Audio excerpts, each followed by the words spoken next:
आज हम number system के ऊपर कुछ इंपॉर्टेंट क्वेश्चंस करेंगे।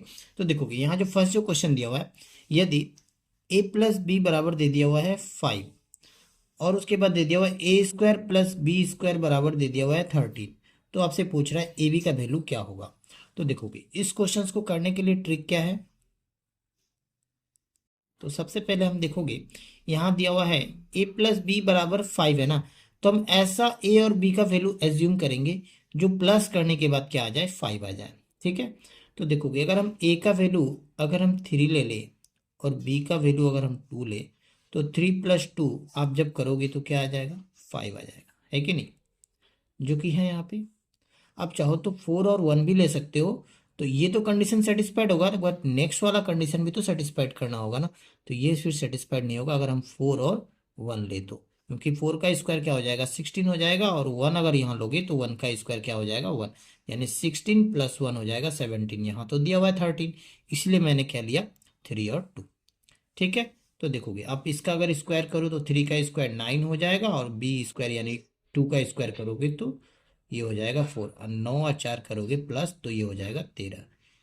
ठीक है, तो अब हमें क्या करना है, इन दोनों को मल्टीप्लाई। तो यहाँ जो 3 और 2 लिए थे इसको हम क्या करेंगे, यहाँ पे मल्टीप्लाई कर लेंगे। तो 3 2 जा हो जाएगा आपका 6। तो इस क्वेश्चन का जो करेक्ट आंसर होगा 6, ऑप्शन में देखोगे ऑप्शन नंबर हो जाएगा फिर बी करेक्ट। नेक्स्ट क्वेश्चन देखोगे, क्वेश्चन नंबर 2।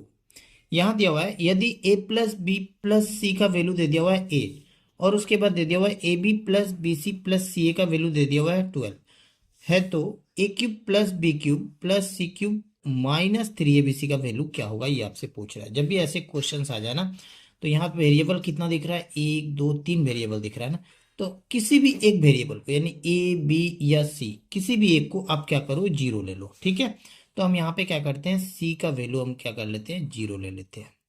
तो अब जीरो जब ले लोगे तो ये जीरो हो जाएगा, यानी ये गया। ठीक है, यानी बचा क्या यहाँ पे, ए प्लस बी। तो ए प्लस बी मैं यहाँ लिख लेता हूँ, बराबर क्या हो जाएगा, 8। उसी तरह से इस वाले में सी हमारा जीरो है, तो कौन कौन कट जाएगा, ये जीरो से इंटू बी होगा तो ये कैंसिल हो जाएगा और ये भी चला जाएगा। ठीक है, क्योंकि यहाँ पे सी है ना, और सी का वैल्यू हम क्या ले रहे हैं, जीरो ले रहे हैं। तो ए बी बराबर फिर क्या हो जाएगा, 12 हो गया। अब देखोगे 3 वेरिएबल से आपके पास बचा कितना, 2 वेरिएबल, अब और आसान हो गया है ना। अब हम यहाँ पे क्या करेंगे, ए और बी का ऐसा वैल्यू लेंगे जिसको प्लस करने से 8 आ जाए और इंटू करने से फिर क्या आ जाए, 12 आ जाए।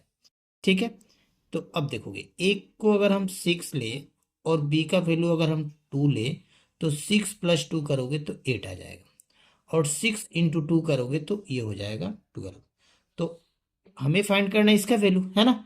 तो देखोगे सी तो जीरो है, तो पहले देख लो कौन कौन सा कट जाएगा, ये कैंसिल हो जाएगा क्योंकि ये तो जीरो हो जाएगा, यहाँ भी सी के साथ मल्टीप्लाई हो रहा है ना, ये 3 ये भी कैंसिल हो जाएगा, यानी बचेगा क्या, ए क्यूब प्लस बी क्यूब। तो इसको यहाँ ले लेते हैं ए क्यूब प्लस बी क्यूब।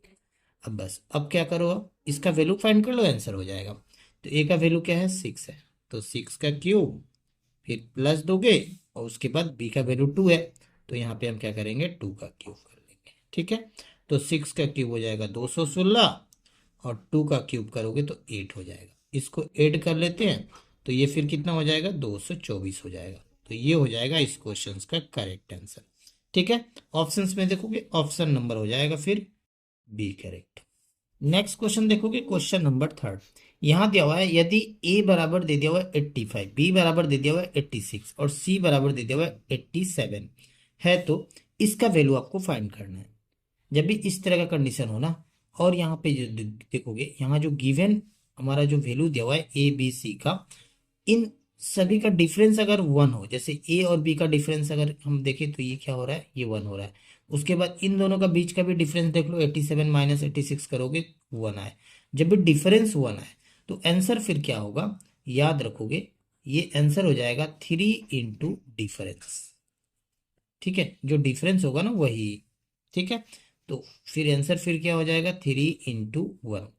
तो आंसर हो गया हमारा 3, इस क्वेश्चन का करेक्ट आंसर। ऑप्शंस में देखोगे ऑप्शन नंबर हो जाएगा फिर फर्स्ट करेक्ट। नेक्स्ट क्वेश्चन देखो, क्वेश्चन नंबर 4। यहाँ दिया हुआ है यदि p बराबर दे दिया हुआ है 101 है, तो आपसे इसका वैल्यू पूछ रहा है। यानी क्या दिया हुआ है, cube root of p into P square -3p + 3 and then -1। तो सबसे पहले क्या करोगे, इसको हम सॉल्व कर लेते हैं थोड़ा। ठीक है। तो देखोगे ये हो जाएगा अंदर कितना, पी से इंटू करोगे तो ये हो गया पी क्यू, और ये माइनस ये हो जाएगा 3p² और ये हो जाएगा +3p और ये हो गया -1। अच्छा, अब ये क्यूब रूट है यानी पावर हमारा क्या हो जाएगा 1/3। और अंदर देखोगे ये क्या होगा, p-1 का होल क्यूब होगा।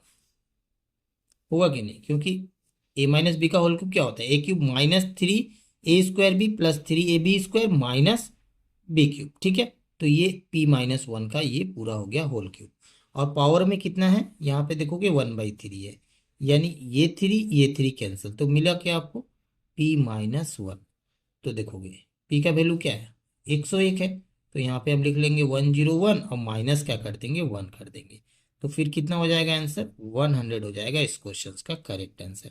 ऑप्शंस में देखोगे ऑप्शन नंबर हो जाएगा फिर फर्स्ट करेक्ट। नेक्स्ट क्वेश्चन देखो क्वेश्चन नंबर 5। यहाँ दिया हुआ है यदि p बराबर दे दिया हुआ है 124, तो आपसे पूछ रहा है इसका वैल्यू क्या होगा। तो देखोगे सेम आगे वाला क्वेश्चन जैसा ही था, बट यहाँ पे क्या है सारे किस में है, प्लस में है। तो अगर इसको आप सोल्व करोगे तो देखोगे ये p+1 का होल क्यूब होगा।